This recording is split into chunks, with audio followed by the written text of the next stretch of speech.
What's up, everybody? Welcome to the first episode of Left Black. My name is Kevin Cox. I'll be your host. This is a political podcast. We'll be talking about politics, geopolitical, overseas policy, and all the way down to local politics. I live in the LA area, things local. I'm a former Colorado resident, talking about Colorado politics as well as Texas. I grew up in Texas. So I love to talk about things all across the entire nation, current events, and historical references for the sake of being informed by where we've come from to where we are now. And look, as a black man, let's talk about a financial lynching. Let's talk about the guilty verdict of Jonathan Majors. First of all, just egregious, just one of the most obvious things that we have in the last couple of weeks. I was going to say like in the last year, but really in the last couple of weeks or so, because, we're still rebounding from previous cases. But look, Jonathan Majors has been accused. He's been tried in the court of public opinion. He's been vindicted. What's the word I'm looking for? You guys will find it for me in the comments. But basically, he's been shown to be not guilty by the video evidence that has come forth. So many witnesses have come forth that were present in the altercation that his ex-girlfriend, Miss Jabari, decided to, when she tried to get started with the altercation. So many people were around. So many people testified. So many people spoke to the police. And, to me, in America, we say that we support the police. All right. Okay, look, I'm a leftist. So I kind of don't really support the police too much, but I do need to call the cops, right? I support good cops, put it like that. And I think some good cops showed up that night when Jonathan Majors called 911 when he's being chased around by his ex-girlfriend. She put her hands on him. She did X, Y, and Z. And the police arrested her. The police saw the scene. They read the room. They saw how belligerently intoxicated she was. They saw how peaceful and logical Mr. Majors was. And they got all the testimonies or the witness statements from bystanders. And they made their best judgment at the time. And to me, I think the people with the boots on the ground are the ones that I'm going to trust the most. Besides 6 months, a year later, listening to evidence. And then also, if you pay attention in that court case, that judge, he was playing body cam footage with no sound. Why don't you want them to hear what's being said? There were strategic decisions being made throughout that court case. What I'm noticing is where the racism is. Okay. I don't think the racism was in the fact that he was prosecuted. I think the racism was in the fact that they didn't prosecute the white woman who put her hands on him, who was arrested. She was already taken into custody while he was left alone. There was no prosecution of her. So the racism has already started. This is why we say that this is why there are the four eyes of oppression. One of them is systemic. It's systemic oppression. The criminal justice system, and this is by DA Jonathan Bragg. This is a black DA. He's responding to racist pressures. He doesn't have to be a racist man. He's responding to racist pressures. The pressure is going to be, this is a high profile case. This is a high profile case of domestic violence. I can't let this man, sexism, get away with putting his hands on this woman. When all the video footage shows that he was defending himself and running away, fleeing. This is the re-victimization of the victim. I feel for that man. I have personally been a victim of domestic violence. I'm 6'7", 250 pounds. I was alright, right? But still, I was a victim, right? So when we talk about stuff, I just want to be fair. It's horribly lopsided in the way that they're going about everything. And like I said, this is a financial lynching. So the lynching isn't on ropes and on trees anymore. We're in the digital age. We're in we done made money. Barack Obama already became the president. So things have changed. So I want to just point out that this is not anything remotely similar to a Bill Cosby prosecution or a Dave Chappelle cancellation. Which I don't think Dave Chappelle was canceled. I think Dave Chappelle, had his trials and tribulations. I feel like Bill Cosby, kind of got caught up. It was a rapey era back then when Bill Cosby was around. Men were very rapey. And if you go further and further back, generation over generation, men were rapier and rapier. So it just is what it is for those guys. And this is distinctly different because Jonathan Majors was almost timid, almost a pushover, almost, I hate to say it, it was feminine. So many guys in a traditional masculine nature would have, snatched her up and tried to get her straight. But this man fled. And to say that he's lost his contracts with Marvel, this dude was Kang the Conqueror. Now listen, I'm a comic head. So this man was Kang the Conqueror. And y'all done got him kicked off of Marvel. Y'all financially lynched this dude. So look, that basically just covers my take on the case, right? That's just the original case of Jonathan Majors. And what's happened has happened. And I personally do believe he's going to make an appeal. They're probably going to find that there were some errors made in the way that they handled this evidence and in the way that they went through with prosecuting. This is the same theatric DA that stopped the prosecution against Donald Trump when there's documented evidence of him lying about the value of his companies and his possessions and whatnot. So, for all I know, this is just him trying to bring some fanfare back to the DA's office for the sake of his next reelection. So I can move on past that. And also, tale as old as time. I'm used to it. Unfortunately, I'm numb. But let me reminisce. Because it's reminding me of the George Zimmerman case in Florida back in 2012, back when DA Angela Corey somehow just failed to indict George Zimmerman. DA Bragg, he can't figure out a way to prosecute Miss Jabari. Look, there's all these people saying that she was violent with Mr. Majors, but let her go. Oh yeah, but Mr. Majors, you know what? I think you may have unintentionally hurt her while you were being victimized. So we're gonna go ahead and chop your head off financially. But let's go back to DA Corey in Florida. This woman could not indict George Zimmerman when he had the worst testimony ever. This man said he chased a 14-year-old kid through a neighborhood. He cornered young Trayvon Martin. And for those who don't remember, this is how Black Lives Matter got started. He cornered young Trayvon Martin, ran up to him. Trayvon Martin got some hands, put hands on him, and Trayvon Martin got on top of him. George Zimmerman says he was on top of me, and he looked at my gun. He was beating me up. I felt like I was gonna die, and he looked at my gun and he reached for it, and then I grabbed my gun. But he also said in pretrial testimony that he keeps his gun in his back. So if he was on his back with his gun in his back, being beaten, how was Trayvon Martin looking at his gun? How did Trayvon reach for his gun that was on his back while he was on his back? And how does this work? Laws of physics are being broken. The impossibility of X-ray vision is being brought forth to mind. Also, a good prosecutor will put forth a narrative, or at least a prosecutor will put forth a narrative, and a defense attorney will bring forth a counter narrative. And no counter narrative was made. They really just were just like, well, not really that, there was just no, really it was just, they just prosecuted Trayvon Martin's character, and they got Zimmerman free. We can't figure out how to indict him. They can indict a ham sandwich, but they couldn't figure out how to indict, this white presenting George Zimmerman. I understand he's not white, but whatever. He presents, he passes. But this same DA, and this is why I want to just keep bringing context. And I'm gonna land this plane. I'm gonna bring it full circle. This same DA prosecuted a domestic violence victim for defending herself from her abusive husband.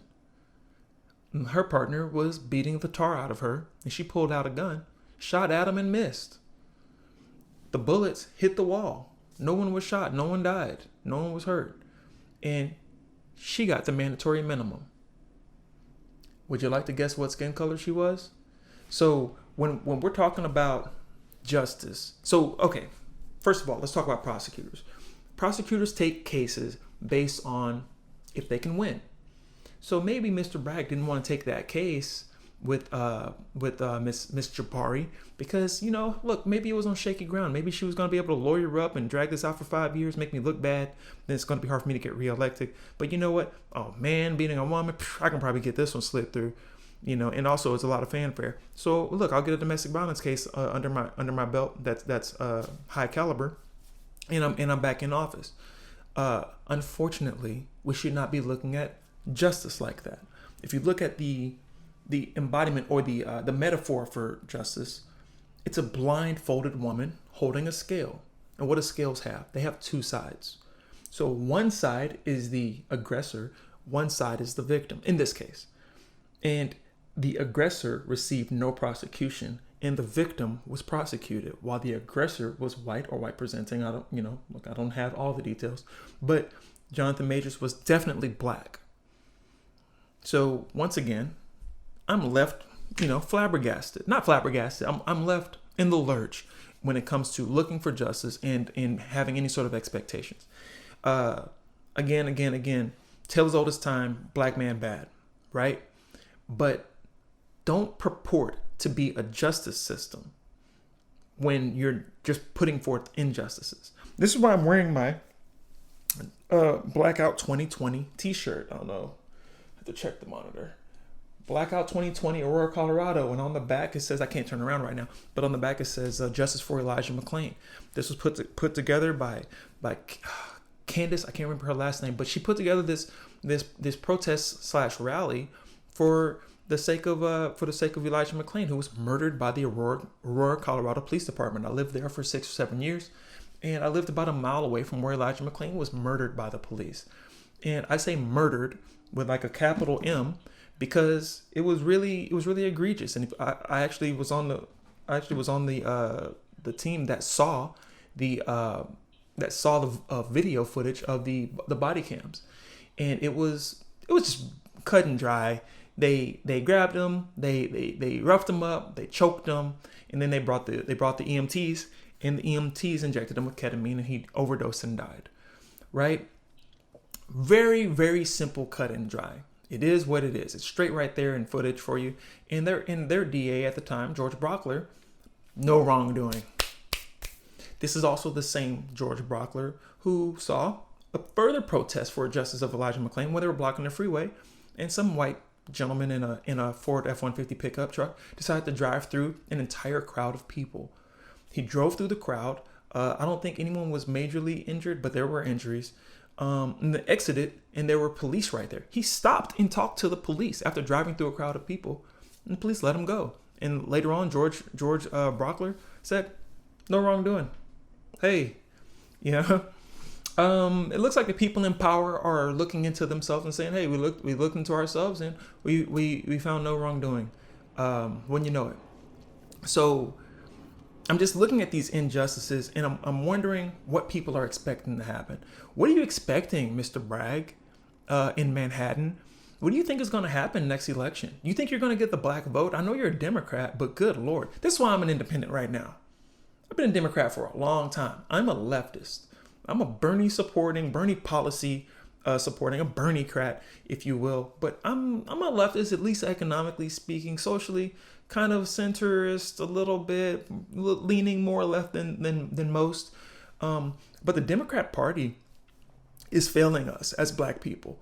So, in most cases, I'm still going to vote Democrat. So I'm losing interest, guys. Look, I've been involved in the world of politics. I've been elected before, just to the school board, but I've been elected before. I know the process. I've rubbed shoulders with a lot of people. I've podcasts in the past. I've interviewed Congress people and state senators, but it's getting old. I'm 41. We don't have forever to wait. Even Martin Luther King felt regret and was getting tired of it. He was like, I feel like I've led my people into a burning building. We're trying this peaceful thing. And, I'm not advocating for violence. I'm just saying it's getting old. So what are we going to do? What are we going to do different? I think personally, black people on whole are going to have to start a project. And look, I even have a name for it, the Black DA Project. And just because you're a Black DA, look at Alvin Bragg, doesn't mean that you're good, right? For Black people like me. But you need Black, pro-Black, and anti-racist DAs. If you can get people that fit those three categories, it doesn't matter if they're Black per se, if they're pro-Black or anti-racist. I'm fine. You can be any other race if you're anti-racist. But when you see stuff like this, Mr. Bragg, good Lord Almighty, how do you sit quietly?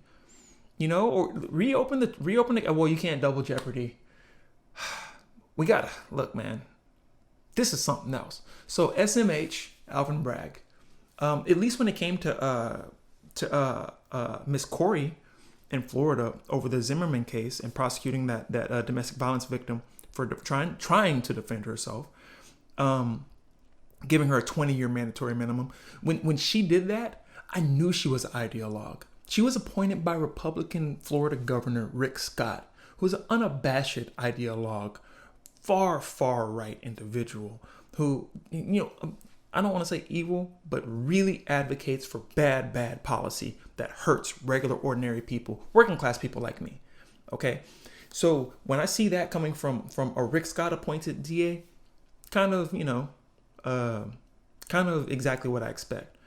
But Mr. Bragg, sir, you're failing me. And don't wave your black skin in front of me like it's a flag. Don't wave your blackness at me and say, but look, I'm on your team. No, you're not. If you do this sort of thing, you're not on my team. As the Honorable Hashim Coates told me once before, all your skin folk ain't your kinfolk. So just because you're my color doesn't mean you're for me. All right. Some of the worst things that have ever happened in my life have been done at the hands of Black people. And I think we've all heard about Black on Black violence. But here's the racism in Black on Black violence.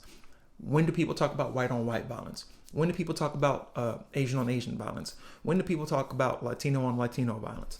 The terms have not been coined. The racism is in the fact that term exists and the other counterparts don't exist. The racism is in the fact that the prosecution on Jonathan Majors was successful, and the prosecution against the aggressor in that situation fizzled away. Even though the police at the scene were like, she needs to be arrested, she needs to go, she's violent, she's aggressive. So that's my take on this. I've been watching some coverage of it, and it just doesn't look like people aren't just saying the R word, racism. They're not saying it. This was racist at the hands of a black DA. And I'm going to be talking a lot more about white supremacy being enacted at the hands of Black DAs, at the hands of Black elected officials. Your Tim Scotts come to mind. Racism being white. Let's even stop saying racism. Let's say white supremacy being enacted by people such as and you guys probably don't know who I'm talking about, but if you see him, you'll know what I'm talking about. Jesse Lee Peterson. We're talking about just Black people that spew out Ku Klux Klan talking points. Okay? And then what do you do? What do you get when you put a Ku Klux Klan member in a suit and clean them up? You get a far right Republican. Okay? Ku Klux Klan members are not voting Democrat. They're not voting independent. They're voting Republican. So let's keep it real. Let's keep it 1,000. I don't have time to mince my words here. This is Left Black. I have my political leanings. I understand. I'm losing part of the market when I say these things. So I might get a little bit canceled, but you can't cancel it if I don't make money in the first place. So listen to me. Who's voting Republican? Standard run-of-the-mill conservatives, people who like the traditional values, people who are, evangelical Christian and don't believe in abortion and whatnot. But where do the racists have a home? Where do these Klan members and full-blown bigoted white supremacists have a home? Where do they go? There are Democrats who are, failing at being anti-racist. There are racist Democrats. I've had some on my podcast before in the past. But is it to the level as what's going on in the Republican Party? No, not at all. So we have to look into where the real deeply rooted problem resides. It resides in racism in our criminal justice system. It resides in racism in our economic system. These financial lynchings. This is reminiscent of redlining, refusing to rent to black people, refusing to call black people for a job interview if their name sounds black on the resume. So Jonathan Majors, I'm rooting for you. I'm pulling for you. Any part that you had in this violence, I'm not supporting any part of the violence, but in this case, I say free him, let him go. It's a wash. This whole thing was a bunch of malarkey. All right. That's my first take on it. This is my first episode. It just kind of got me riled up, man. I've been sitting on like all this content. Dude, I wrote like 5 episodes before in the past, but I didn't have the motivation. But you know what? Y'all done sparked it again. Y'all got me going. So welcome to the first episode of Left Black. I'm your host, Kevin Cox. We're going to have a lot more to come. And look, like, comment, and subscribe. Feel free to just talk your smack, man. Say what you got to say to me. I don't care. Look, you know what I'm saying? I'm a truck driver. I could talk crazy on this mic, but I actually kind of tone it down a little bit. But say what you got to say. Let me know what you think about this case. Let me know, am I crazy? Does racism not exist since Obama got elected or something like that? Last I heard, Martin Luther King cheated on his wife. So hit me with everything you got. And what we're going to do is we're going to go talking point by talking point. And we're going to use facts and evidence. So I'll be posting articles and links to evidence supporting what I'm talking about, and hopefully you'll present yours as well. All right. Moving forward, we'll be covering lots more political stuff, but this is just one of those things that just kind of got under my skin, got me going. So welcome to the show, everybody. There'll be a lot more to come. All right. See you later, guys. Peace.